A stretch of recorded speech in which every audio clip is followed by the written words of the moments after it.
Check natin kung may takedown ba dito. Yan.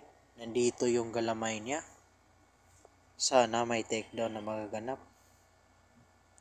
Ayun, pumasok na silang dalawa, pati yung roach natin.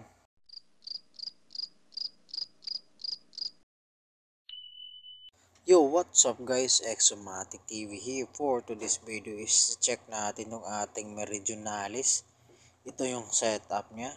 At saka nagbaro siya dun sa ilalim. Check natin. Yan, ito yung baro niya. At saka nandun siya sa ilalim. At for today's video is try natin siya papakainin kung may takedown ba na magaganap dito sa bagong setup niya. So, napinitin natin. Let's go. Ito yung ano niya, labasan ng ano niya or pasokan ng hide niya or ng baro. Kita nyo guys, nandito yung galamay niya. Try natin dito yung ano, male na roach natin. Ayun. Gusto kong lumabas, pambirang yan. Yun, doon ka sa ilalim. Doon, pasok ka. Check natin kung may takedown ba dito. Yan, nandito yung galamay niya. Sana may takedown na magaganap. Ayun, pumasok na silang dalawa, pati yung roach natin. Ayun, lumabas, hindi niya kinain. Siguro baka busog to. Yan, gusto lumabas ng roach natin.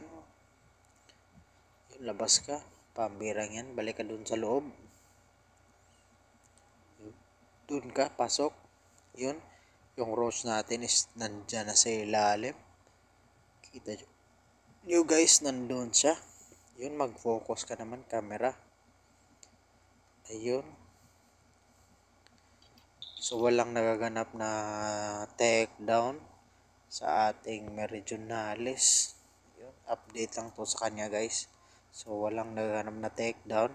Check natin itong ating ano, yung mga lots natin. Kita nyo guys, napakarami na nila. Ito may mga nems pa. Yan. Maraming egg dito sa ilalim. Nag-drop to ng mga eggs. Ayun. Kita nyo guys. Try natin ito linisan. Next video natin, maglinis tayo dito. Yan kasi napakadumi na ng ano nila, ng kulungan na. So yun guys, maraming salamat for watching this video. Exomatic TV out.